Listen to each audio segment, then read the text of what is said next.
El principal problema de Andalucía es el paro. Ya sé que es una obviedad, pero en ocasiones es necesario recordarlo ante el olvido en el que caen el millón de parados andaluces para la política y los medios de comunicación, que solo ponen el foco a primeros de cada mes con las listas del desempleo o la encuesta de población activa. La corrupción, el debate territorial, los servicios básicos, los derechos fundamentales y las emergencias, como ahora mismo el ébola, tienen una importancia capital para el desarrollo de una sociedad.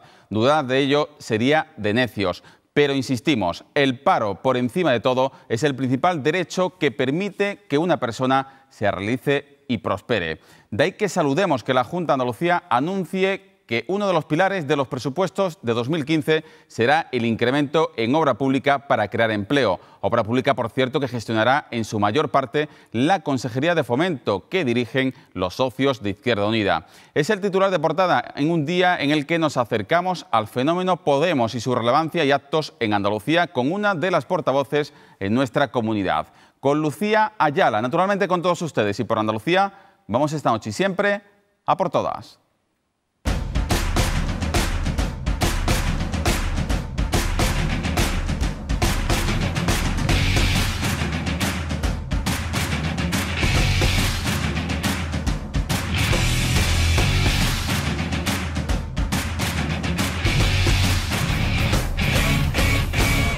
Buenas noches, andaluces. La inversión de la Junta de Andalucía en obra pública aumentará en 2015 un 17% en nuestra comunidad. Es un ejemplo más de la apuesta del Gobierno andaluz por la creación de empleo, según ha enfatizado esta mañana la presidenta andaluza Susana Díaz. Y usted me ha hecho aquí una pregunta, ¿qué es el empleo? El drama de las personas. Y yo le anuncio que, entre otras muchas cosas que va a contemplar el presupuesto de la Junta de Andalucía, va a tener una subida del 17% en la obra pública. Porque creo que para que se cree empleo en Andalucía es necesario que el sector de la construcción y el de la obra pública funcione a más velocidad. Ese es el que va a generar empleo de verdad en Andalucía. Más de 90 millones de euros para infraestructuras fundamentales en Andalucía, como la autovía de la Almanzora y el Olivar, como el metro de Granada, como el tranvía de la Bahía de Cádiz. Más de 90 millones de euros para infraestructuras fundamentales, carreteras, rehabilitación de viviendas, metros y el tranvía, como acaban de escuchar, de la Bahía Gaditana. Anuncio de la presidenta de la sesión de control al Gobierno marcada por una decisión judicial a cuenta de la supuesta financiación irregular de la UGT Andalucía, por la que la Fiscalía, recordemos, ha pedido la imputación de los exsecretarios generales de UGT, Manuel Pastrana y Francisco Fernández Sevilla. Pues bien, el juzgado de Sevilla, que instruye este caso, pide a la Junta documentación sobre todas las subvenciones otorgadas a este sindicato entre 2009 y 2013. Esta petición de información le ha valido al Partido Popular para acusar a la Junta de ser responsable de los supuestos desmanes de este sindicato. Nos acaban de notificar del Juzgado de Instrucción número 9 de Sevilla que usted le va a tener que entregar a ese juzgado todos los expedientes de las subvenciones UGT hasta el año 2013, donde usted, por cierto, ya es presidenta de la Junta de Andalucía. Esto no es pasado, señora Díaz, esto es presente, está pasando y le está pasando a usted, y usted tiene que dar responsabilidades. Se ha contestado usted solo. Decía, le van a pedir hasta el 2013, pero si usted me ha dicho que desde el 2011 no existe, ¿cómo me van a pedir hasta el 2013? Quizás tenga más información que este Gobierno de lo que están haciendo desde los tribunales en Andalucía. Mire, señor Rojas, usted sabe perfectamente que soy implacable contra la corrupción. Sabe perfectamente que aquí quien la hace, la paga.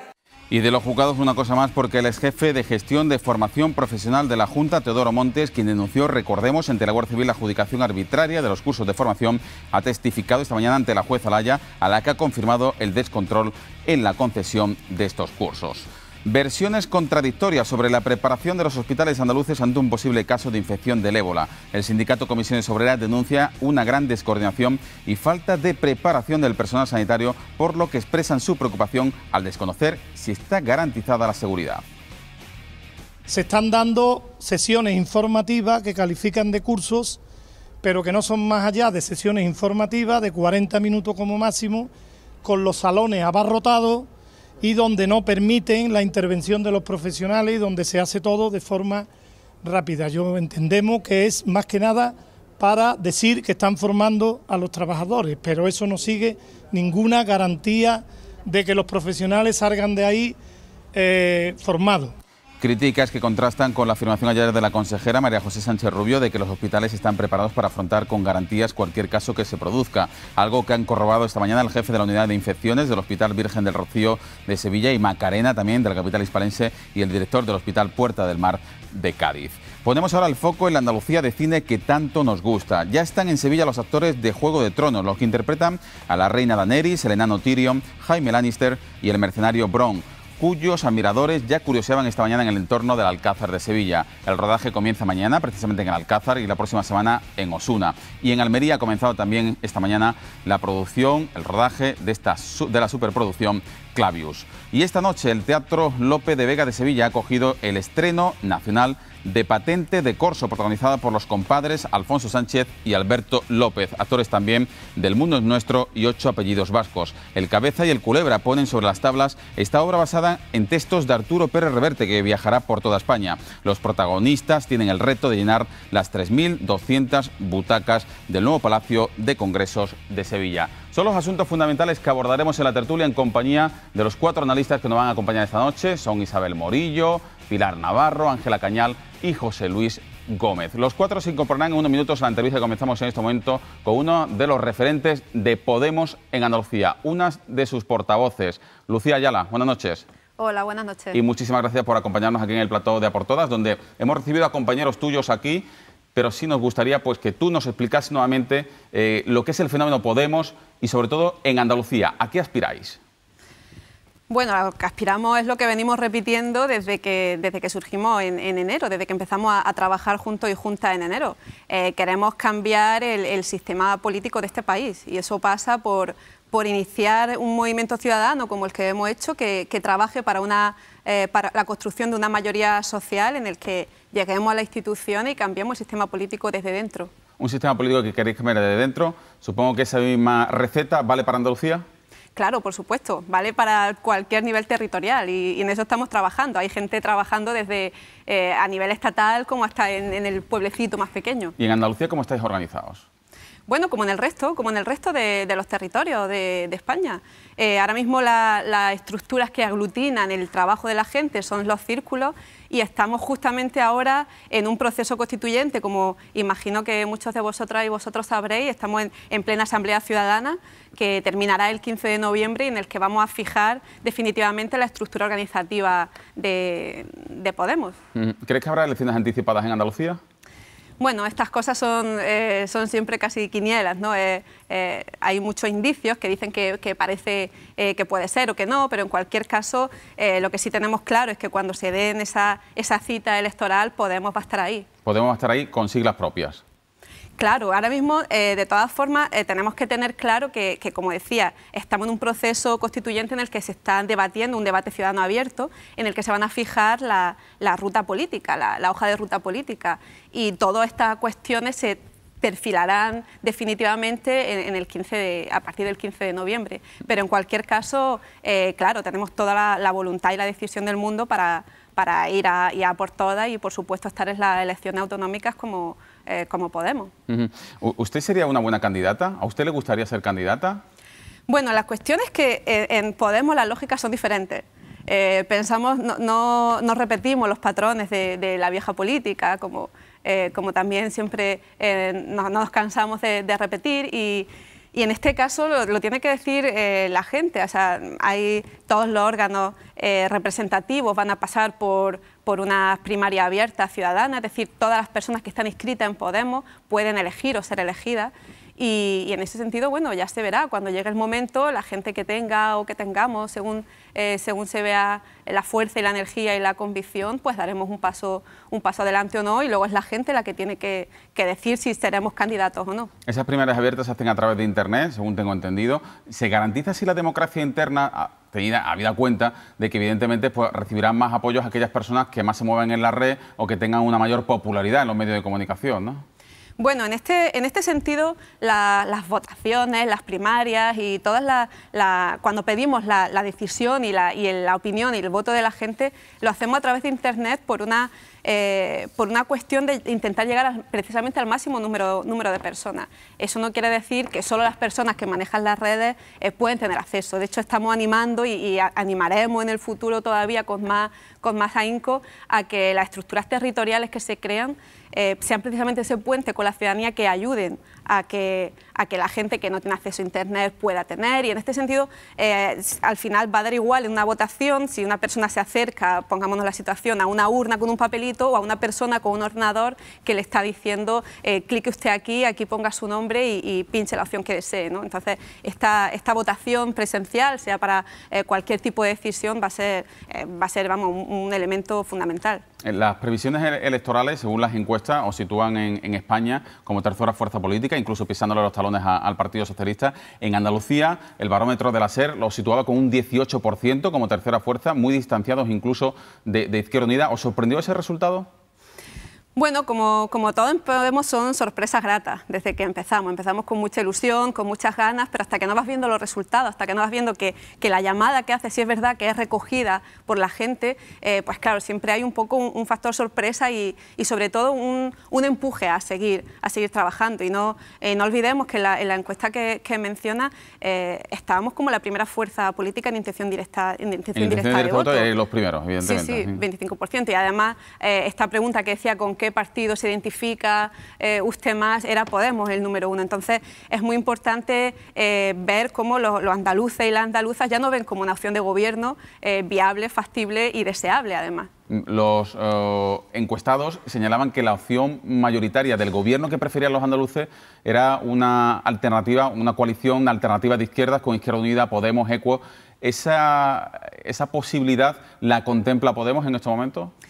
Bueno, como todas las encuestas, las respuestas dependen de cómo preguntes, ¿no? Si es verdad que se preguntó qué será como el gobierno preferido, pero no se llegó a preguntar, no se recogía la pregunta de un gobierno con Podemos solamente. Entonces, sí es verdad que lo que nos han transmitido los andaluces y las andaluzas es que quieren ver a Podemos en el gobierno. Respecto a los posibles pactos o no pactos, eso como tantas otras cosas en Podemos tiene que decirlo la gente. Y ahora mismo me vuelvo a remitir al proceso constituyente en el que estamos, en el que se establecerán los órganos que nos van a indicar por qué mecanismos tiene que la ciudadanía dar su voz para, como digo, en cada caso ver qué pactos no se hacen. De todas formas, lo que sí está claro y lo que sí tenemos muy claro, y de ahí no nos van a mover, es que los posibles diálogos con otras formaciones no van a ser como se han hecho hasta ahora en políticas de despacho, de cúpulas reunidas y esta política al margen de la ciudadanía. Van a ser la ciudadanía precisamente la que nos va a marcar estos posibles acercamientos o no. Pero ustedes se refieren en que nunca pactarían con el Partido Popular y con el Partido Socialista, ¿no? Porque el bipartidismo es su objetivo, acabar con ellos. Bueno, claro, o sea, nunca, vuelvo a repetir, no, nunca. Dentro de X años hay que ver cómo está el sistema político español, ¿no? Y hay que ver lo que la gente quiere, lo que la gente demanda. Pero sí es verdad que a día de hoy tenemos un objetivo claro, que es acabar con esta corrupción por sistema en la que se ha convertido la política, en la que los grandes dirigentes de PP y PSOE han participado de igual a igual, ¿no? Entonces, obviamente sabemos qué políticas no nos gustan y sabemos dónde tenemos que situarnos, ¿no? para enfrentarnos a dichas políticas. Entonces, claro, ahora mismo pensar en un acercamiento ya con las grandes dirigentes de PP y PSOE es un absurdo, ¿no? ¿Y con Izquierda Unida?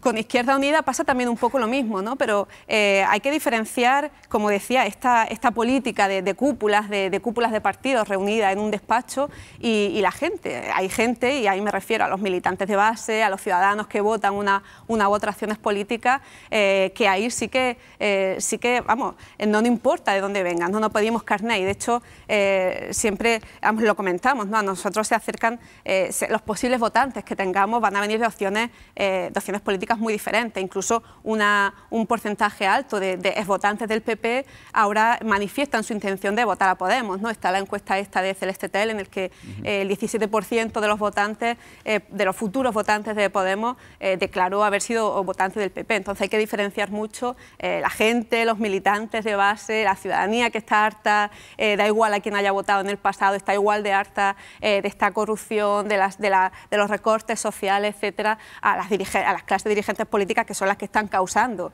esa situación a la ciudadanía. Es una pregunta que le he planteado a otros dirigentes de Podemos y me dicen que tienen que decidirlo los círculos, en fin, las asambleas que tengáis en el futuro, en las próximas semanas, en los próximos meses, pero sí me gustaría saber tu opinión personal, la opinión personal de Lucía Ayala.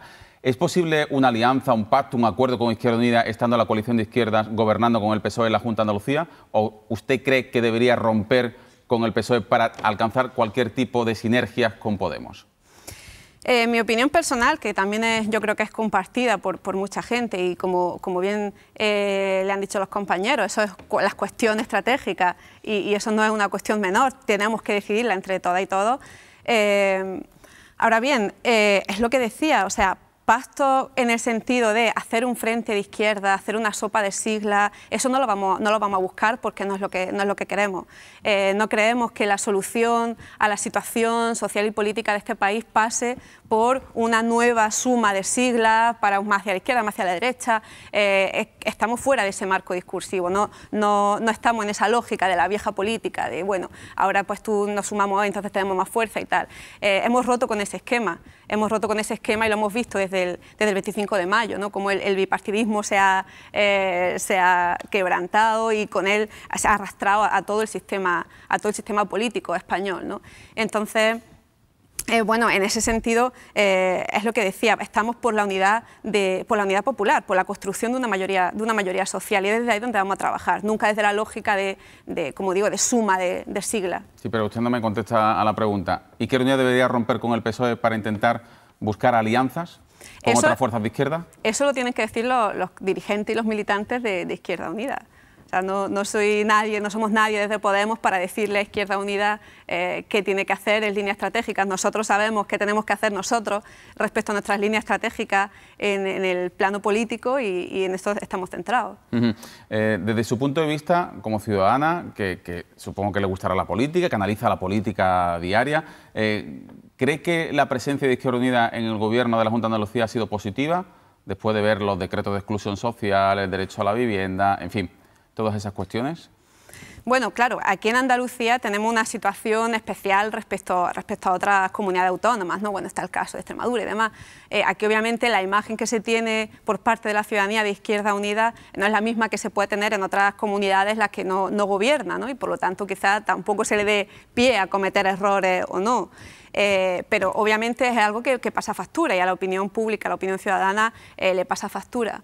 Ahora bien, siempre tenemos que tener muy claro que una cosa son las élites dirigentes de un partido que pueden venderse más o menos a las lógicas de la vieja política y luego tanta gente decente, tanta gente honrada, militantes de base, simpatizantes que bueno, confiaron su voto en un momento determinado porque tampoco había más opciones y ahora pues bueno, también pueden participar de esas críticas, ¿no? Entonces no hay que demonizar a un partido político, sino hay que entender muy bien la compleja estructura, ¿no? que lo compone. Izquierda Unida ha sacado rédito dentro de este pacto de gobierno de su arista más social y también ahora quiere poner el acento o hacer bandera sobre algunas iniciativas, algunas conquistas, como por ejemplo la banca pública, la renta básica, el banco de tierras. ¿Comparten estos postulados? Bueno, hay algunas cuestiones de programática y demás que sí podemos compartir hasta cierto punto. Por ejemplo, lo de la banca pública que comentabas, que es uno de los caballos de batalla que están ahora puestos sobre la mesa. Pues todo este tema hay que estudiarlo bastante bien, ¿no? Porque no solo se trata de hacer una banca pública como más o menos un posible efecto electoralista, en fin, en vista del año que viene, las citas electorales que tenemos, sino se trata de verdad de hacer un cambio profundo en el modelo productivo. En este sentido, si queremos una banca pública, que por supuesto que en Podemos apostamos por lo público como garante del bienestar ciudadano, tenemos que pensar en hacerlo bien. Y en el caso de la banca pública tenemos que estar seguros si el Banco Central Europeo va a conceder dinero directamente para ofrecer créditos, ¿no? Si va a tener esta licencia bancaria o no, porque si no sería una banca pública que no cumpliría el objetivo, ¿no? para el que se supone que está hecho. Y ahora mismo, como está la legislación en Europa, es bastante difícil. Bastante difícil a su juicio. Bueno, el cambio profundo del modelo productivo al que usted apela, ¿por dónde pasaría para Podemos? En Andalucía, ¿cómo se podría crear empleo? Bueno, en Andalucía, como en el resto de territorio, obviamente Andalucía con especial significación, ¿no? Por los niveles de paro tan dramáticos que tenemos, y vamos, yo como andaluza y joven lo puedo atestiguar.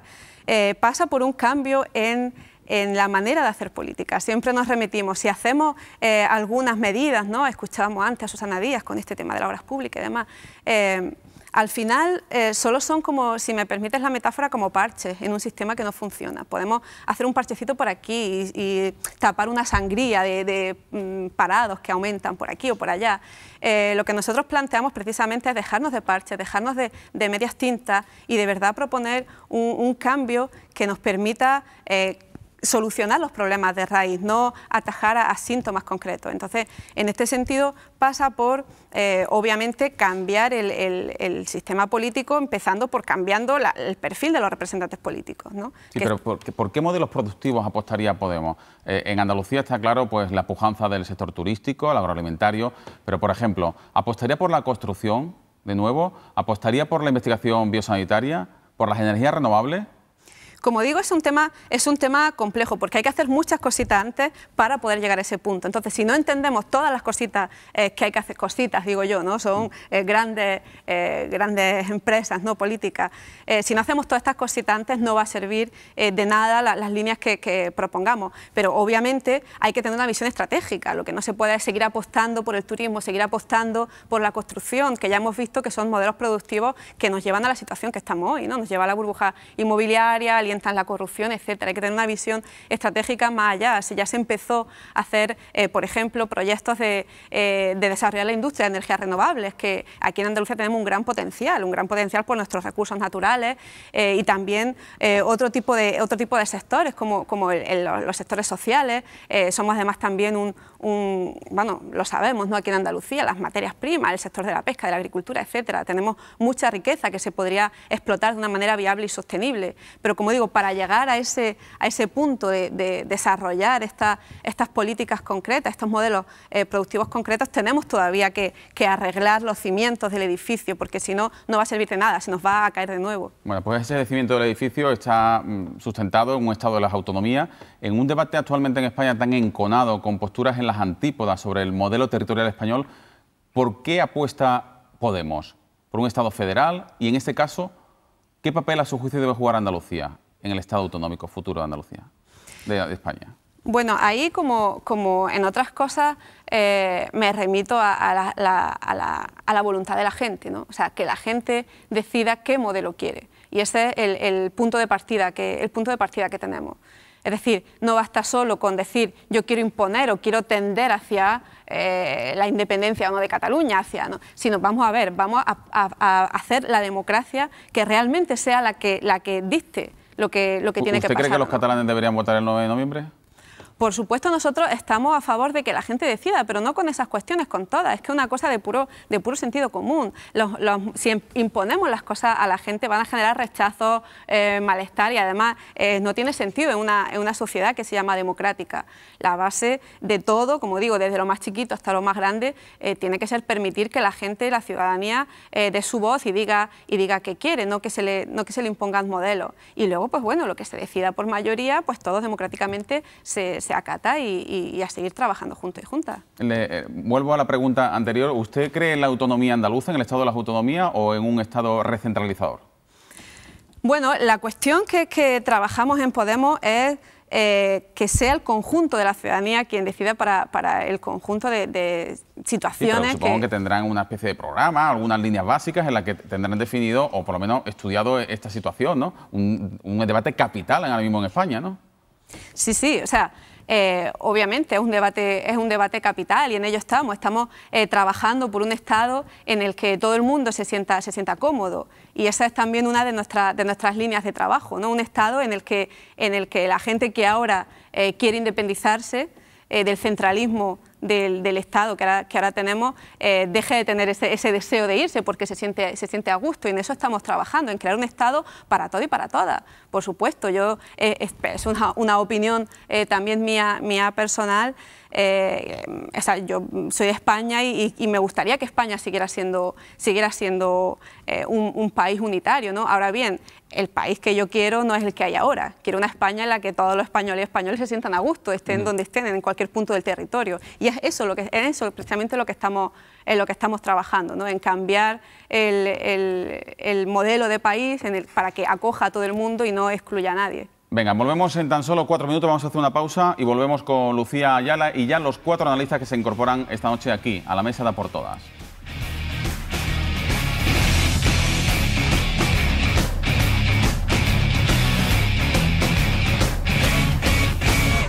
Estamos de vuelta con Lucía Ayala, portavoz de Podemos en Andalucía, y queremos acercarnos a la figura de Lucía Ayala. ¿Quién es Lucía Ayala y por qué se acerca a Podemos? Bueno, yo nací en Almería, soy orgullosa almeriense y he estado mucho tiempo fuera de España por motivos profesionales. Soy historiadora, investigadora, historiadora del arte y de la ciencia, un ámbito profesional un poco particular. Y bueno, todo este tiempo, la última década que he estado fuera de España, he estado obviamente observando qué estaba pasando aquí y he sido testigo de ese cambio tan tremendo. Cuando yo me fui de España, me fui porque quería, o sea, con la total libertad de aprender idiomas, de formarme en el extranjero, en fin, como tanta gente de mi generación. Y poco a poco he estado observando cómo se iba deteriorando nuestro país. Y ya pasó de ser una decisión libre de ahora estoy aquí, ahora estoy allá, a ser una decisión condicionada, es decir, uy, no me puedo volver a España porque no hay trabajo. Ahora, ser de España es un problema. Estuve viendo todo ese proceso, ¿no? Cuando la gente te preguntaba ¿de dónde eres? Decía de España, empezaban a ponerte caras como casi de preocupación, ¿no? O sea, vi como este cambio de estos años de lo que llaman crisis, ¿no? Y entonces cuando vine en Navidad, después de estar un año de investigadora postdoctoral en el extranjero, fue cuando precisamente surgió Podemos, ¿no? Entonces no lo dudé en un segundo en sumarme y trabajar con toda mi energía y más todavía para trabajar juntos y juntas por el cambio. Bueno, a partir de ahora, Lucía, te preguntan. José Luis Gómez, buenas noches. Muy buenas noches. Irán Navarro, almeriense también, buenas noches. Almeriense también, buenas noches. Bienvenida Isabel Morillo. Muy buenas noches. Y Ángela Cañal, que se estrena esta tercera temporada, al igual que José Luis Gómez. Bueno, pues Lucía, es todo vuestra. Pues mira, Lucía, voy a empezar yo con una pregunta que quizás es la que se hace mucha gente en la calle, ¿no? Podemos es un movimiento que puede ser ilusionante para muchos votantes que no encuentran en los partidos tradicionales una respuesta a sus necesidades, pero realmente también tiene desde fuera visto mucho de marketing, un discurso muy adaptado a lo que la gente quiere oír, quizás mucho de televisión, de tertulia, de publicidad, pero ¿qué capacidad probada de gestión tiene Podemos? Es decir, si yo quiero como votante confiar la gestión de mi municipio o de mi comunidad en Podemos, ¿qué capacidad de gestión probada tiene este movimiento más allá de lo que hay ahora mismo, ¿no? Bueno, en términos de eficacia, yo creo que los partidos que están en el gobierno ahora, muy mal, tendríamos que hacerlo para ser todavía más ineficaces, ¿no? que están haciendo y que han hecho el PP y PSOE. Y bueno, precisamente es lo que nosotros queremos corregir, esa ineficacia manifiesta de nuestros políticos. Y eso pasa porque obviamente la clase política, la clase dirigente, la casta política no está ahí por ser los mejores en su ámbito, están ahí por, ya lo sabemos todos, ¿no? Por los contactos personales, por estar en el partido desde que son jovencitos, ir haciendo carrera, etcétera. Lo que nosotros proponemos precisamente es un modelo opuesto en el que sean los mejores de cada ámbito los que hagan las políticas. Entonces, pues claro, la eficacia se verá, porque ¿quién mejor ahora que está muy de moda estos días? ¿Quién mejor que los profesionales de la salud para saber las necesidades del ámbito sanitario, ¿no? Y entonces eso es lo que estamos trabajando en Podemos, que sea la gente, los ciudadanos, las ciudadanas como yo de a pie, los que nos pongamos a hacer política precisamente para combatir la ineficacia, ¿no? Respecto a lo que decías del marketing, ¿no? Y esto que siempre nos dicen. Bueno, se puede ver de muchas maneras. Obviamente que hemos tenido un espacio televisivo, ¿no? Sobre todo por nuestro compañero Pablo Iglesias en La Sexta. Pero a ver, es que no se trata de hacer marketing para cambiar a la gente, es que se trata de unos mensajes que se daban y que resulta que era lo que la gente quería oír. Y eso no es porque se está haciendo un marketing de entretener a la gente o algo, es porque se está diciendo en los platos de televisión lo que la gente estamos diciendo en la calle. Sí, exactamente lo que comentamos con nuestra familia, lo que comentamos con nuestros amigos. Lucía, por ejemplo, creo que es mucho más fácil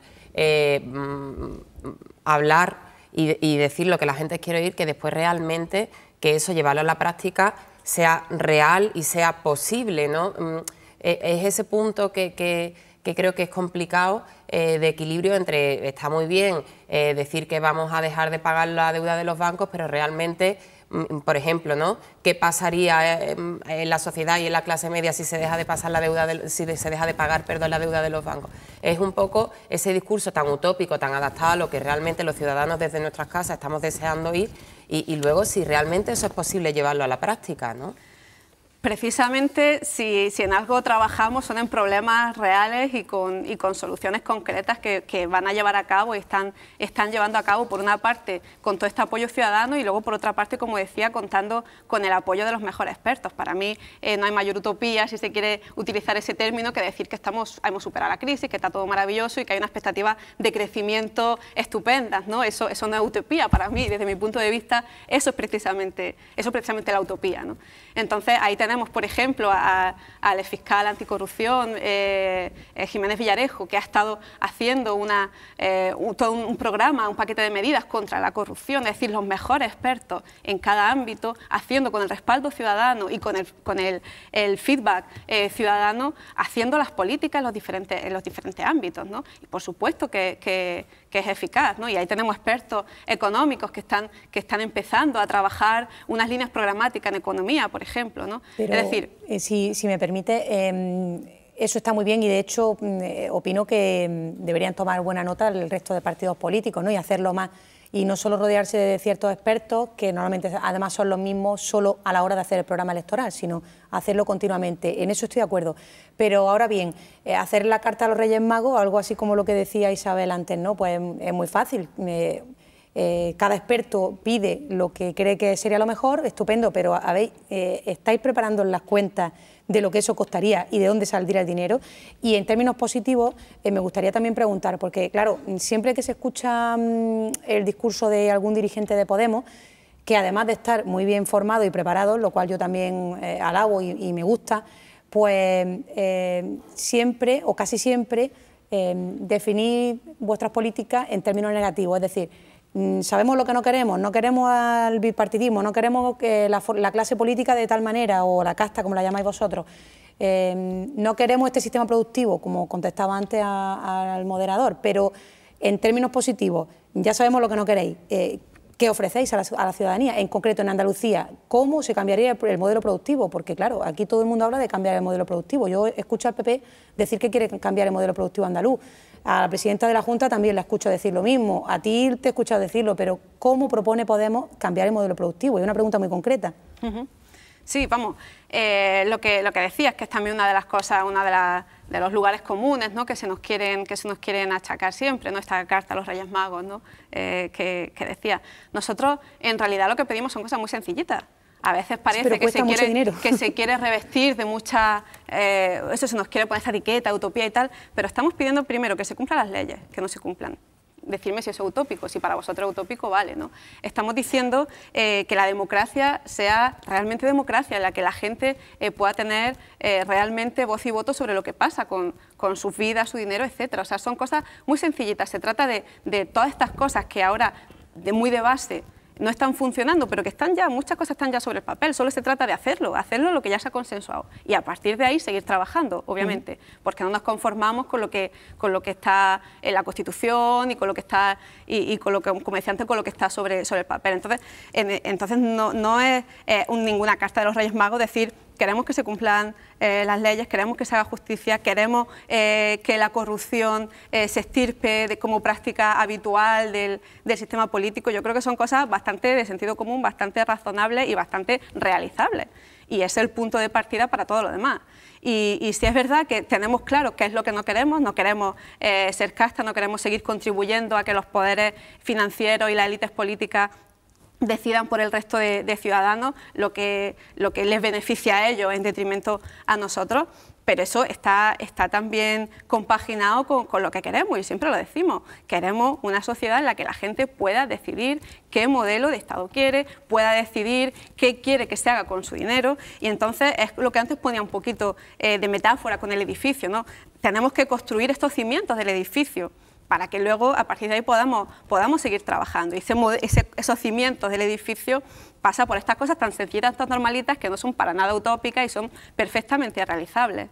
Sí, claro, ahí ahí da la impresión, bueno, antes en la entrevista te han hecho más o menos esta misma pregunta, y por la respuesta de ahora le des mucho más importancia al cómo se hace la política que al qué se hace con la política. Y ojo, que el cómo es muy importante, y de hecho pues la democracia es el cómo, pero una vez que tienes la democracia, una vez que tienes las herramientas, también tienes que decirle a la gente qué es lo que vas a hacer cuando tengas todo eso, y es lo que yo siento que, bueno, que en esta entrevista no estoy entendiendo, y que en otras entrevistas tampoco, o en otras declaraciones que hacéis, tampoco. Ahora mismo estáis en un proceso constituyente, tengo la impresión de que Podemos está hablando mucho de Podemos, sobre Podemos y sobre vosotros mismos, y yo echo de menos como, bueno, pues como espectadora, como oyente y ahora como entrevistadora, un poquito esto que has dicho de soluciones concretas a problemas reales, que los podamos ver un poquito más claros, ¿no?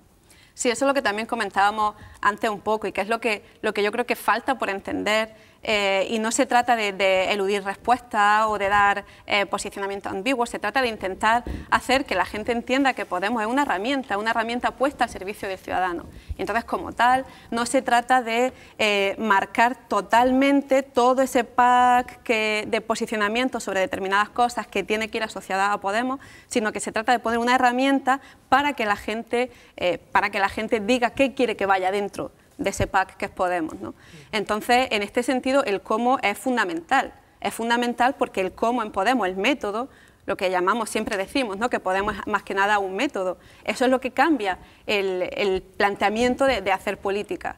Entonces, el qué, en muchas cuestiones, hay cuestiones que sí, cuestiones que no, pero en muchas cuestiones el qué lo tiene que decir la gente a través de la herramienta que ponemos nosotros a su disposición. Claro, ahora bien, eso es una cosa, ¿no? Y luego, para otras cuestiones, obviamente sabemos a dónde queremos ir. Queremos ir a una sociedad en la que la ciudadanía sea la que recupere la soberanía, una sociedad, un Estado en el que los recursos no se deriven hacia unos pocos bolsillos, sino que sirvan para un bienestar social amplio y demás. En este sentido, tenemos a expertos, esta semana se anunciaba, Juan Torres y Vicente Navarro, que van a empezar a hacer un borrador de programa económico, que por supuesto va a estar sometido a debate ciudadano. Y entonces, obviamente, ¿no?, antes comentaba el caso de Villarejo, ¿no? O sea, son medidas muy concretitas y muy específicas para luchar contra cosas específicas, ¿no? Pero sí que hay que entender un poco este juego de, obviamente sabemos que vamos a defender lo público en Podemos, vamos a defender que no sean los recortes sociales los que paguen las deudas de unos pocos privilegiados, sabemos que ese tiene que ser el principio de una redistribución de los recursos que permita combatir problemas como el paro, que permita desarrollar sectores estratégicos del ámbito productivo, ¿no? Antes comentábamos como el tema de la energía renovable, el hacer un plan de choque del empleo juvenil, etcétera. Todo esto tiene que darse primero, como decía antes, con este paso previo, ¿no? Pero lo que sí no tenemos que confundirnos es que el cómo no es una manera de eludir respuestas, sino es el meollo de la cuestión. Lo que proponemos y creemos firmemente que hay que construir, hay que regenerar y construir una democracia en este país, porque sin eso todo lo que hagamos van a ser parches, como antes decía. Claro, pero Podemos... Sí, no, no deja de ser, desde mi punto de vista, y quisiera que me contestara, no deja de ser contradictorio que Podemos está en un proceso, se ha dicho proceso constituyente, a Fernando en la entrevista le ha dicho una hoja de ruta política. ¿No es contradictorio que desde Podemos, y lo ha dicho en la entrevista, se pretendan acabar con determinados patrones políticos, la antigua política, ha dicho en la entrevista, y sin embargo se esté hablando tan pronto ya de pactos con otras formaciones políticas? Es decir, ¿no es contradictorio el pensar queremos hacer otra política y a las primeras de cambio, a la primera oportunidad que hay de hablar de alcanzar acuerdos, de alcanzar pactos, ya se está jugando a esa vieja política que en el discurso de Podemos se rehúsa? Bueno, yo tengo que decir que este tema de los pactos nos lo imponen siempre los periodistas cuando nos preguntan. No es que nosotros estemos poniendo sobre la mesa el tema de los pactos, es la pregunta que los periodistas acostumbrados siempre a esta inercia de las viejas prácticas es lo primero que nos preguntan, ¿no? Lo que nosotros hemos puesto, ahora lo comentabas, ¿no? Estamos ahora mismo debatiendo cuál va a ser nuestra estructura en los tres ejes, nuestra estructura organizativa, la hoja de ruta política y los principios éticos, que es obviamente fundamental y es una de las cosas que va a marcar la diferencia y que está marcando la diferencia de Podemos con otras formaciones políticas. Entonces, bueno, por supuesto, es como decía, no es contradictorio porque el tema de los pactos es la pregunta recurrente que siempre tenemos que responder, pero no es lo que estamos buscando, porque no son las lógicas que nos mueven. Sin embargo, en uno de los grupos de Podemos Almería se habla de compartir, de organizar, de compartir objetivos con otras organizaciones políticas y sindicales. Es decir, se está buscando de alguna forma el acercamiento o la conexión con otras formaciones políticas. No sé, desde mi punto de vista choca un poco que se quiera hablar de una política, una forma de hacer política nueva, romper con determinados arquetipos y sin embargo buscar esos pactos, permíteme, esos acuerdos con las organizaciones políticas a la vieja usanza, ¿no? Es que precisamente nosotros, y me vuelvo a repetir, ¿no? Nosotros no planteamos pactos a la vieja usanza. Ahora bien, este acercamiento a organizaciones sociales, ciudadanas, etcétera, obviamente, ¿no? En Podemos, en Almería y en otros sitios estamos en permanente contacto con la sociedad civil organizada, ¿no? Y obviamente es de esa sociedad civil organizada y la no organizada con la que tenemos que trabajar. Pero repito, nosotros no hablamos de hacer pacto a la vieja usanza y de hecho es que lo rechazamos de lleno y lo decimos siempre, las posibles confluencias o no confluencias o acercamientos o no acercamientos que tenga que haber en el futuro, primero lo va a decir la gente, va a marcar la gente cuáles son los límites y cuáles son las líneas y segundo, nunca serán políticas de despacho, nunca serán pactos de despacho, o sea, eso lo tenemos muy claro, no sé lo que se difunde en la prensa o lo que nos quieren imponer desde la prensa es otro tema. Sí, pero por ejemplo, Lucía, a mí, en cuanto a los principios ideológicos de Podemos, hay cosas que no me quedan muy claras. Por ejemplo, un votante tradicional del PP, que ahora mismo esté descontento con la gestión de Rajoy o del gobierno del PP, puede ser un votante de Podemos, ¿no? Vosotros no tenéis un espectro ideológico de izquierda o de derecha. ¿Esto cómo es? Porque claro, será que yo tengo mis esquemas tradicionales, pero para mí sí que hay principios ideológicos de izquierda o de derecha. Yo esto de que un nuevo movimiento como Podemos capte o aspire a captar descontentos o ciudadanos de todas las fuerzas políticas tradicionales, a mí me choca un poco en mi cabeza. El tema es que, claro, muchas de los votantes, votantes que han sido hasta ahora o votantes de PP-PSOE, mucha gente, claro, vota lo que tiene a mano. Antes no había otras opciones y para la bipolaridad, ¿no?, del bipartidismo, que parece que bueno, para asegurarte que un poco el sistema esté estable tenías que votar a un sitio o a otro, un sitio a la izquierda, otro sitio a la derecha, ¿no? Nosotros, como antes lo comentaba, no trabajamos desde esa perspectiva porque no creemos que que sigan funcionando las etiquetas de izquierda y derecha. Son muchos, te quieren vender, ¿no?, como estas ideologías cerradas, que bueno, tú eres del Real Madrid o eres del Barcelona, eres del PP o eres del PSOE. Entonces, cuando tú dices soy del Barcelona, pues tienes toda esta lista de adjetivos que se te achacan. Si eres del PP, tienes toda esta lista de adjetivos que se te achacan. Adjetivos, léase, pues tiene un posicionamiento sobre esto hacia este lado o hacia el otro, ¿no?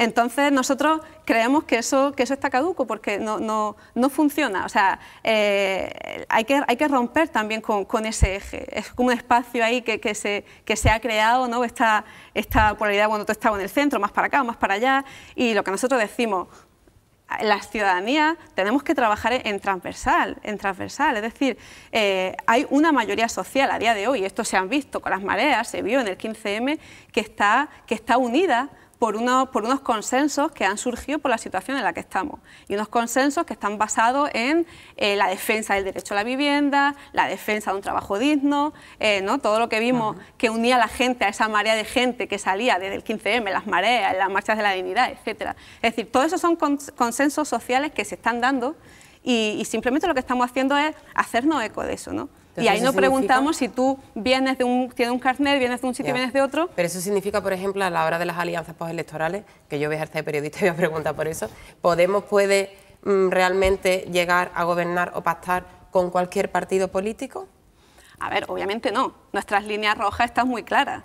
Y las líneas que marcamos para de cara a procesos electorales, como por ejemplo a que sean las primarias abiertas, ¿no? Que eso ahora lo estamos debatiendo para el tema de las municipales, ¿no? Es decir, tenemos una serie de cuestiones de método que son líneas rojas. Obviamente no se trata de primero no se trata de una indefinición ideológica, sino un cambio de planteamiento, de la lógica política, que creemos que además la que ha habido hasta ahora ha sido manifiestamente ineficaz, ¿no? Hay una desafección por la política antes de Podemos de unos niveles alarmantes. Pero si, por ejemplo, en unas elecciones autonómicas Podemos se convirtiera en la llave del Parlamento andaluz y del gobierno andaluz, Podemos, ¿por qué tipo de gobierno en Andalucía se decantaría? Porque me imagino que la aspiración de Podemos como partido político será gobernar para poder cambiar las cosas. Me imagino que eso es la aspiración legítima de cualquier partido. ¿Qué tipo de gobierno se conformaría en Andalucía con Podemos? ¿Qué pactaría con el PSOE y con Izquierda Unida? ¿Pactaría con el PP? ¿Cómo sería? Todo eso, como he dicho antes, son cuestiones que se tienen que debatir, tienen que salir de la Asamblea Ciudadana, y me vuelvo a repetir, ¿no?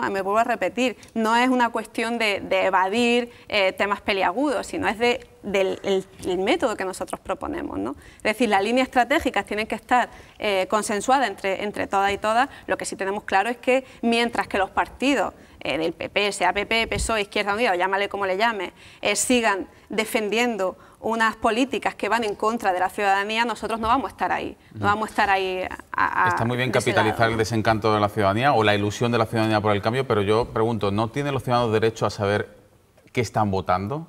O sea, yo quiero saber, si soy votante de Podemos, ¿qué hará Podemos con mi voto una vez que termine los resultados electorales? ¿No tienen derecho a saberlo previamente? Claro, y nosotros lo decimos siempre, ¿no? O sea, lo que estás votando es la posibilidad de un sistema realmente democrático en el que las cuestiones fundamentales se va a decidir por la gente. Antes lo decía, hay una mayoría social en este país que se ha puesto de manifiesto desde el 15M de manera más visible, y luego se ha ido desarrollando en las mareas y en todo esto, y en la marcha de la dignidad, etcétera. Entonces, trabajando desde esos consensos comunes que tenemos, trabajando en lo que nos une, estamos construyendo y trabajando por esa mayoría social. Ahora bien, hay cuestiones puntuales en las que puede haber diferentes posicionamientos. En esas cuestiones puntuales, en las que hay diferentes opciones, lo que proponemos es esta herramienta, este método que ponemos a disposición de la ciudadanía para votar y decidir por mayoría. Pero a mí, Lucía, me llama la atención porque a muchas de las preguntas que te ha hecho antes Fernando y ahora, la respuesta que nos da es, esto lo tiene que decir la gente, incluso el programa económico, incluso las medidas concretas, lo tiene que decir la gente, pero luego al mismo tiempo hablas de líneas rojas, por ejemplo, en este tema, que no sé dónde, o sea, quién las marca, porque ahora mismo todavía no tenéis un proceso todavía de decisión colectiva cerrado, y sin embargo ya habláis de líneas rojas como no queremos pactar con PP y PSOE, bueno, y si después los círculos o los integrantes de Podemos deciden que sí, la gente como vosotros decís, y ya parece que está más o menos tomada, o esa es la impresión, que no vais a concurrir con vuestras siglas a las municipales, antes incluso de que estéis constituidos. No sé si esa decisión hubiera sido más prudente esperar, digamos, a que tengáis un proceso de toma de decisiones más claro, porque me consta que hay, bueno, ciudades y municipios donde los círculos sí quieren ir con sus siglas y hay un cierto, primero desconcierto y en parte desencanto también, ¿no? Sí, bueno, antes también lo comentaba, ¿no? que esa combinación de cosas, obviamente Podemos puede ir cambiando según vaya demandando la ciudadanía. Ahora mismo las personas que han iniciado este proyecto saben a dónde quieren ir, ¿no? Saben las líneas que quieren marcar, pero ahora bien, si esto evoluciona y la ciudadanía va marcando otros territorios, pues podemos ir evolucionando, obviamente, ¿no? Pero ahora bien, como antes decía, no es solo que la gente, o sea, no es solo que en cuestiones programáticas, etcétera, antes lo comentaba, ¿no? Cuando hablamos de la ineficacia y de la necesidad de que estén los mejores en cada ámbito, ¿no? Obviamente va a haber especialistas en cada ámbito que van a hacer lo que van a hacer, van a marcar, van a proponer las líneas por las líneas concretas, ¿no? Como la Directiva Villarejo, de medida 1, 2, 3 muy concretitas, van a proponerla, ¿no? Y luego eso tiene que ser, obviamente, siempre, como todo en Podemos, comentado, refrendado o rechazado por la ciudadanía, pero sí que va a haber, en cuanto a las municipales que decía, todavía no está decidido. Estamos en pleno proceso constituyente, ahora hay una propuesta sobre la mesa, el borrador de modelo político, ético y organizativo que firma el compañero Pablo Iglesias, entre otros, y que yo defiendo, y en el que se recoge una manera de presentarnos a las municipales, pero eso no es una decisión todavía, estamos todavía en el proceso deliberativo y, bueno, al final de la asamblea veremos qué es lo que la gente se decide. Pues Lucía Ayala, te reitero las gracias por estar con nosotros, compartir con nosotros estos minutos en 8 Andalucía, en el Plató de A por Todas. Esperemos contar contigo pronto, también aquí, en alguna tertulia, en un debate político, ¿de acuerdo? Bueno, pues volvemos a la vuelta de la publicidad y entramos en tiempo de tertulia en el último bloque de A por Todas, en compañía de José Luis Gómez, de Pilar Navarro, de Isabel Morillo y de Ángela Cañal.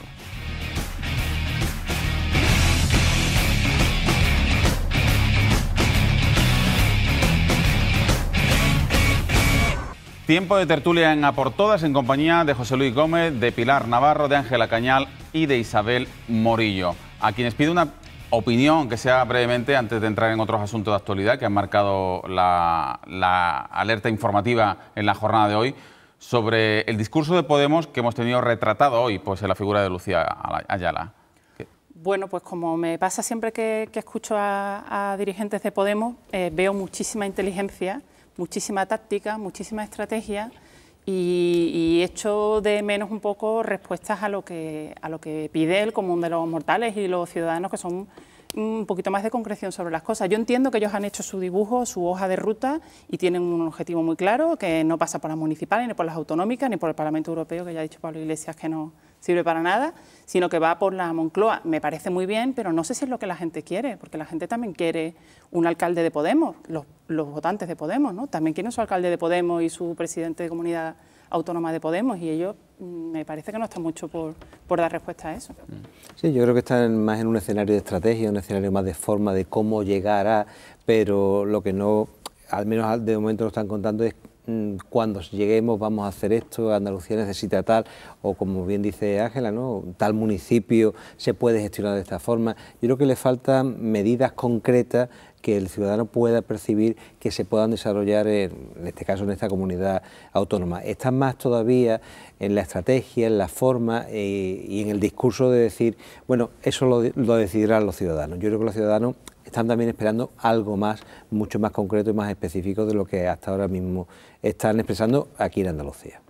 Sí, evidentemente la mayoría de las cuestiones que dicen, y además como las dicen también, que es importante no solo lo que dice, sino cómo lo dice, pues nos agrada el oído a casi todo, y eso es incuestionable, ¿no? Pero más allá de eso, si intentas rascar un poco más, se ha visto en este programa, primero con tu entrevista y luego con la que hemos intentado mantener los demás, ¿no? Mucha indefinición, y no sé si me preocupa más que haya indefinición porque no quieran contarlo por tacticismo, o es que no lo quieren contar porque no lo saben, porque ya preguntarán, porque claro, entonces estamos votando en blanco. El que vote a Podemos está votando a ya veremos qué. Ella misma lo ha dicho en una de las respuestas, ¿no?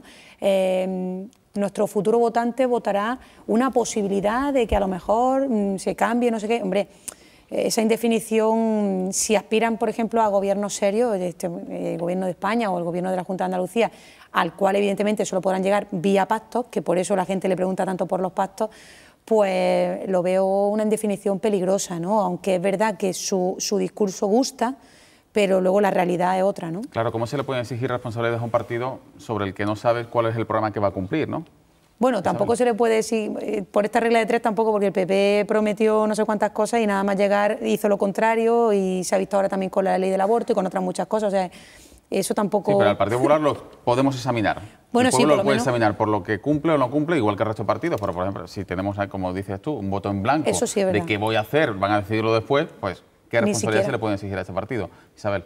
Sí, yo estoy totalmente de acuerdo con lo que habéis comentado y bueno, a mí yo creo que cuando un partido político tradicional ve que un movimiento como el de Podemos, que realmente dice que no tiene principios ideológicos, que lo que quiere es cambiar la manera de hacer las cosas, que lo importante es el método y no el fondo, que el método es fundamental, pues los partidos tradicionales se deben de preguntar que si alguien que está ofreciendo tan poca concreción, está arrasando tanto según las encuestas, es que estamos fatal. Realmente aquí se ha hablado de que es una fuerza que lo que está es capitalizando el desencanto. Yo no creo que esté capitalizando la ilusión, está capitalizando el desencanto, el cabreo generalizado y la indignación hacia la clase política, y mucho también sobre la corrupción. Ella ha insistido muchas veces en que es un sistema absolutamente corrupto, ¿no? No sé, que la verdad que han llegado, yo creo que Podemos un movimiento que a mí todavía me genera muchas dudas, pero que es que han llegado en el momento perfecto, con el discurso perfecto y además con una estrategia muy bien definida, la verdad. Lo que a mí me llama la atención... Los que lo llevan son politólogos, o sea, que, claro, es que fíjate, lo hacen bien. Cada vez que se hace una entrevista a un dirigente político de los partidos que conocíamos hasta ahora, se le pregunta 20.000 cosas, de la última polémica del día, de cómo se lleva con Menganito, de cómo pactará, y se me dice, es que no me preguntáis por mi programa, no me preguntáis por lo que voy a hacer, y que esa que es la pregunta que otros partidos echen de menos, sea la pregunta incómoda para Podemos. ¿Qué van a hacer ustedes si ganan? Ay, bueno, oiga, no sé. A mí me llama muchísimo la atención, porque es lo que cualquier dirigente político, cualquier persona que aspira a gobernar quiere que le pregunten y quiere contestar. Y esa es la pregunta que para ellos resulta más incómoda. Y luego está la segunda parte, ¿cuánto cuesta y de dónde sacarán el dinero? Porque claro, aquí todos haríamos muchas cosas, ¿no? Porque hay muchas cosas que cambiar, evidentemente, pero ¿de dónde sacamos el dinero? Especialmente ahora, en una época de todavía restricciones presupuestarias, ¿no? Pues hablando de dinero y de hacer cosas, la presidenta de la Junta de Andalucía ha anunciado esta mañana, y cambiando ya de tercio, en la sesión de control al Gobierno, más de 90 millones de euros en obra nueva, en obra pública, con un incremento del 17% respecto al ejercicio anterior, obras que casi en su integridad va a capitalizar la Consejería de Fomento. Un anuncio que, ¿qué os parece? En cualquier caso, Isabel, estamos ante un cambio de tendencia, ¿no?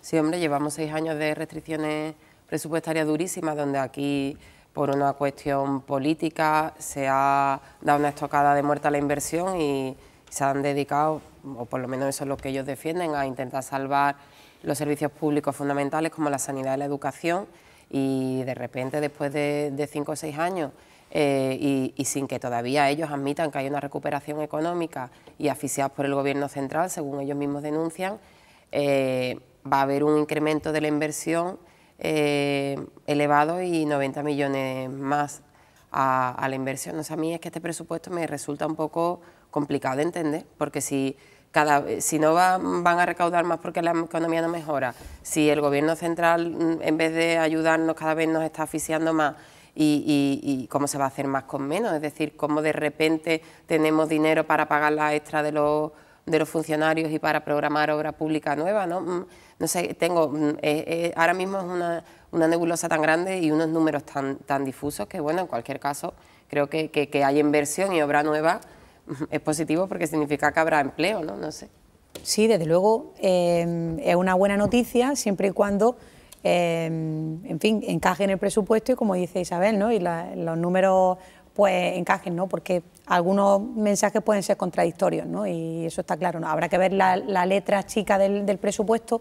Desde luego la oposición ya se ocupará de intentar hacer su interpretación en este caso, ¿no? Pero sí que es un cambio de tendencia, como apuntaba Fernando, y bueno, poner de manifiesto que desde luego de aquí no se sale, digo, de la crisis, sino es con inversión y fomentando el mayor empleo en sectores tan castigados como el de la construcción, el de la obra pública en Andalucía, y evidentemente eso significa, bueno, volver a insistir en el mismo modelo productivo, ¿no? Que es lo que yo intentaba que antes nos explicara la representante de Podemos qué harían ellos, porque parece ser que eso no, pero no sabemos qué harían, ¿no? Pero bueno, en este caso hay una nueva inversión, vamos a ver de dónde sale el dinero y de dónde lo restan, ¿no? Claro va a una consejería de Izquierda Unida, también por ahí pueden ir los tiros, ¿no? Claro, esa es una clave, es decir, un equilibrio, un presupuesto tiene que alcanzar siempre un determinado equilibrio, sobre todo en una época como la actual y los años que se viene,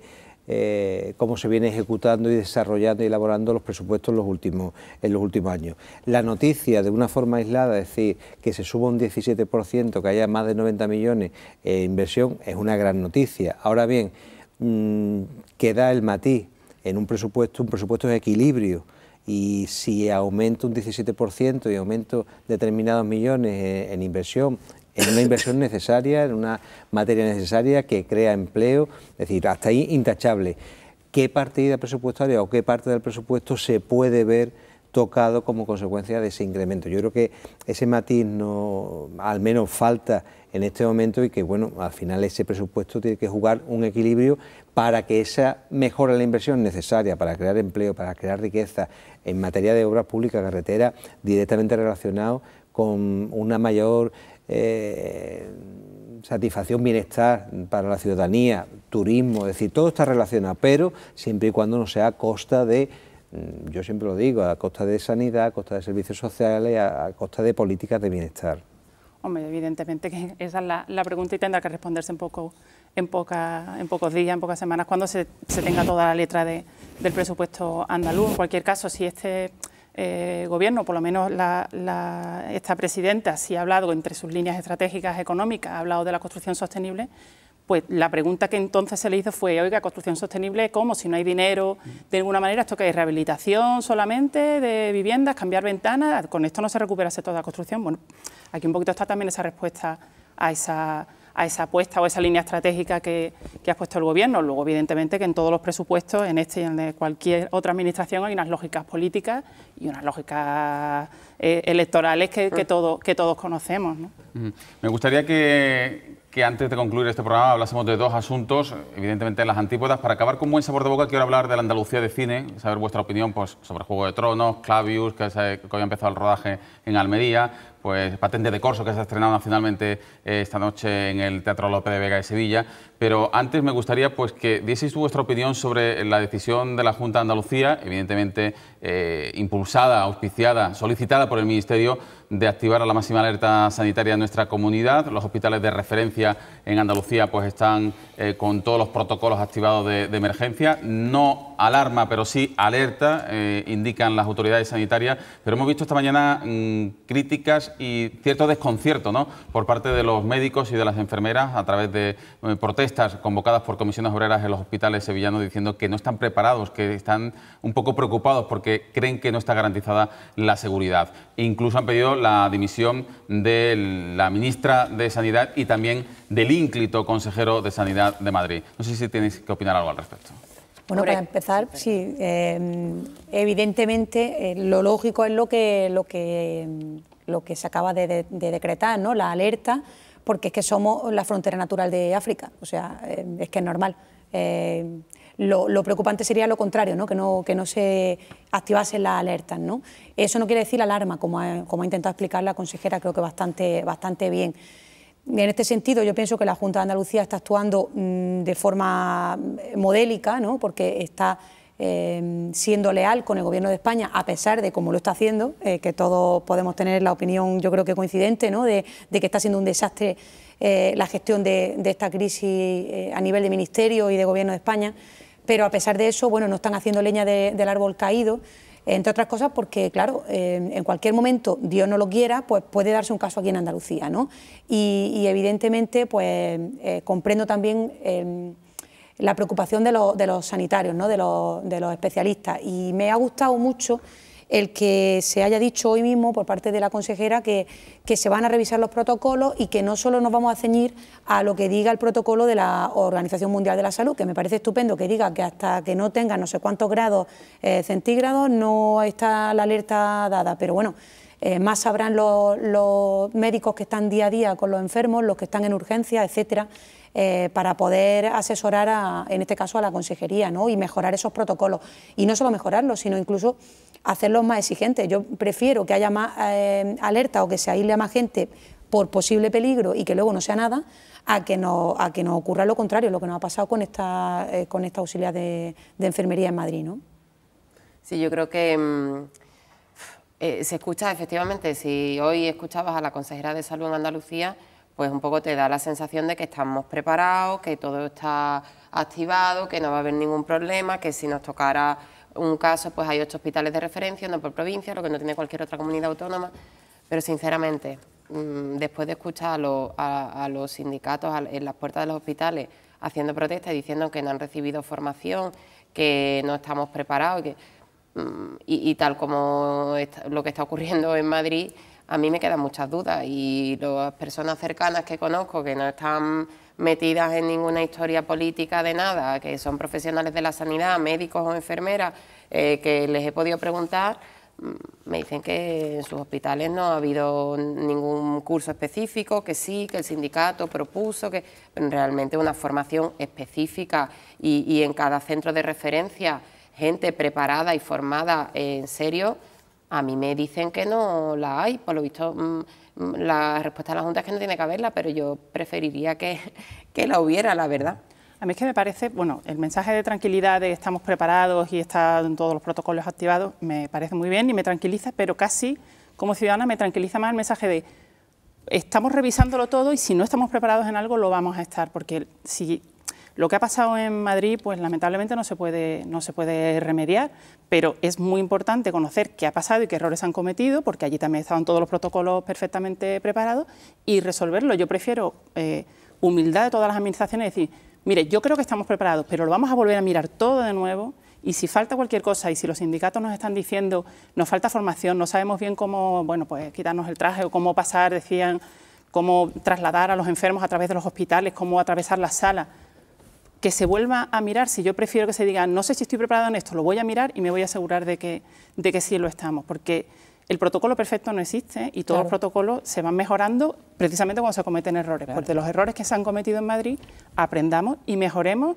y admitamos en lo que no estemos preparados y se resolverá. Cuando no se admite es cuando me preocupa, la verdad, porque si te dicen todo está perfecto, y dices, entonces no sé si estamos preparados. Aparte que todos los protocolos son vulnerables, es decir, por definición, ¿no? Lo que sí está claro es que hay unos aspectos que son clave, es decir, la prevención y la precaución es clave, pero además de la prevención y la precaución, quizá la formación a esos trabajadores también es un elemento esencial, porque sin formación las medidas de prevención, de precaución que políticamente o desde un punto de vista de gestión se puedan hacer en el ámbito sanitario no sirve absolutamente para nada. Por lo tanto... y voy a más, también debería haber más información para los ciudadanos, que sepamos realmente, porque claro, cualquiera puede encontrarse en la misma calle con algún posible caso y tampoco sabemos ni cómo se contagia exactamente. Dicen que no es vía oral, pero no lo concretan de qué manera, en fin. Yo echo de menos también como ciudadana saber más cómo se contagia y sí, bueno, cuál es el riesgo. De la comunicación, vamos, la gestión sanitaria está siendo muy deficiente en el caso de Madrid y la gestión de comunicación absolutamente catastrófica y hasta, en fin, insultante y ya veremos si no tiene hasta consecuencias penales como se está tratando el asunto, la verdad. De todas formas, un consejero de Sanidad como el de Madrid creo que será difícil de igualar, la verdad. Superar imposible, vamos. Eso seguro. Mejor que no hablemos de él, no se lo merece. Bueno, vamos a hablar de cine, tan solo unos minutillos porque mañana comienza el rodaje en Sevilla de Juego de Tronos. Por cierto, muchos de los actores que representan a las principales figuras, principales personajes de esta serie, pues se han dejado ver hoy paseando y tomando algunas cervezas por el centro de Sevilla. Y también Clavius, ha empezado hoy el rodaje de esta superproducción en Almería. En Sevilla también en Lope de Vega ha acogido el estreno nacional de Patente de Corso, de una obra basada en textos de Arturo Pérez Reverte. En fin, ¿qué visión dais sobre este apogeo, este cine pujante desde Andalucía, en el que, por cierto, el martes teníamos aquí a Alberto Rodríguez y nos daba una buena noticia en ese sentido? Bueno, mira, tengo cerca de 150 compañeros, colegas de profesión, de iluminación, montaje, escenario, cámaras, que todos han sido contratados por Juego de Tronos durante un mes y medio para este rodaje. sea, estamos hablando de un impacto económico, aparte del turístico, impresionante, ¿no? Pues mira, hace poco ha estado Schwarzenegger en Almería, digamos, celebrando la efeméride de cuando estuvo allí rodando Conan, eran los tiempos de, bueno, del spaghetti western y de todo eso. Si ahora Andalucía puede volver a vivir pues un renacer como escenario de cine, y yo quiero que también sea tierra de producción, en este caso Alberto Rodríguez, un buen ejemplo de producción propia, pues nada, estupendo.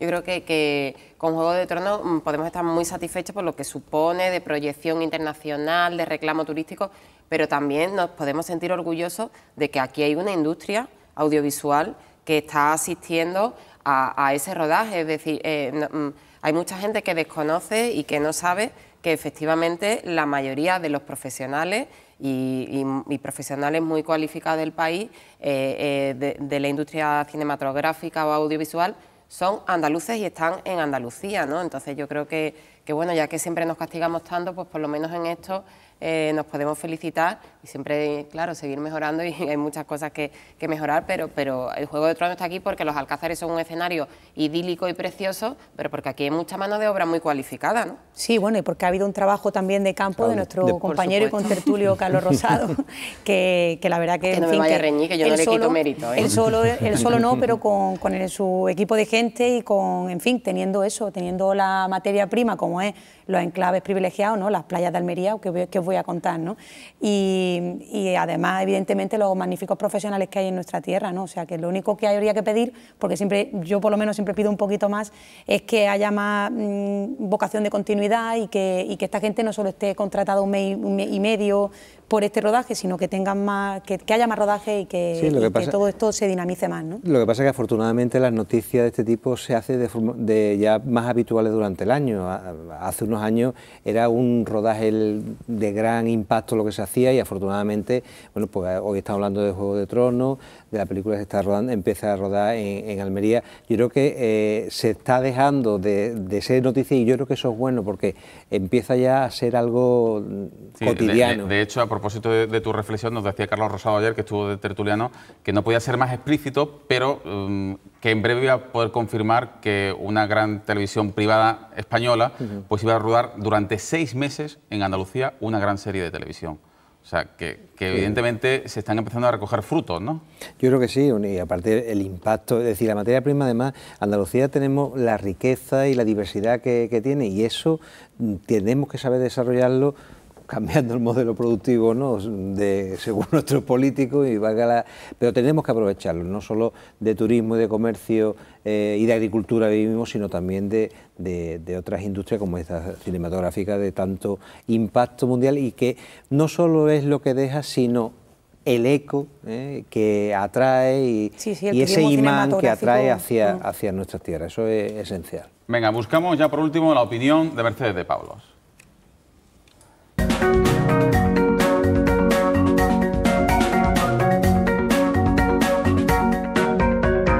Hola, buenas noches. ¿A usted también le molestaba cuando era pequeño que le dieran a elegir entre papá y mamá? ¿A quién quieres más? Como si la vida tuviera que ser siempre blanco o negro, como si los afectos tuvieran que estar dirigidos hacia alguien y contra alguien. Tenemos que amar o odiar como si fuera la misma moneda y uno no pueda tener afectos solidarios en general. Hablo de seres humanos, hablo de la vida y hablo del bochinche que se ha montado con el perrito de la enferma infectada, de la auxiliar de clínica infectada por el ébola. A estas alturas de la semana habrán oído ustedes hablar absolutamente de todo, pero es cierto que ha habido una controversia con el sacrificio del animal que ha provocado que haya un enfrentamiento absolutamente inútil entre aquellos que defendían la vida de los animales y aquellos que decían que parece que los animalistas prefieren a los perros a los niños de ébola, como si a los niños africanos de ébola, como si el defender una vida animal en Occidente, en España, en Andalucía, donde vivimos, sea exactamente lo contrario que dolerse con la vida de cada ser humano, con los que mueren en las pateras, con los que mueren en el mar Mediterráneo, con los que están muriendo en África. ¿Por qué tenemos que elegir? Pues tal vez este enfrentamiento, que por cierto ha terminado en tortas además con los animalistas queriendo proteger a ese perro, se basa fundamentalmente en que no sabemos si el sacrificio del animal era necesario. A nadie se le escapa que si es necesario se sacrifica un animal para salvar vidas humanas. A nadie se le escapa, pero nos lo han explicado bien. Son los animalistas descerebrados que prefieren la vida de un ratoncito en Europa que la vida de un niño en África. Eso no es así. Nos están enfrentando como Gargolis y Avidis, tal vez porque ha habido una falta de comunicación tal que quien tenga vergüenza de no haber gestionado bien el contagio de esta enfermedad prefiera que dirijamos nuestro foco, nuestra atención hacia otro sitio. Nada más, solamente y antes de empezar el fin de semana, cuando quedan ya pocas horas, 2 recomendaciones. No se pierdan, para calmar el alma, la exposición de Carmen Lafón que van a tener en el Centro Andaluz de Arte Contemporáneo hasta el 8 de febrero y luego en Granada, y no se pierdan el último libro de José Saramago, un último libro que él dejó escrito poco antes de morir y cuyo final, según dicen sus notas, es bastante sintomático. Dice Saramago: el libro terminará con un sonoro "vete a la mierda" proferido con ellas. Como dice José Saramago, un remate ejemplar. Buenas noches. La columna de Mercedes de Pablo, que acababa precisamente haciendo una referencia a Alabardas, el libro póstumo inacabado de José Saramago que presentaba precisamente ayer en este plató Pilar del Río. José Luis Gómez, Ángela Cañal, Isabel Morillo, Pilar Navarro, a los 4, como siempre ha sido un placer. Muchas gracias, buenas noches. Gracias. Volveremos la semana que viene, el lunes no, que es festivo, el martes con la periodista Isabel San Sebastián, que viene a presentarnos su última novela, además de tener un debate sobre democracia participativa. El miércoles, el consejero de la Presidencia, Manuel Jiménez Barrios, y el jueves contaremos con la presencia del director del Festival de las Naciones de Sevilla. Y como siempre iremos a por todas.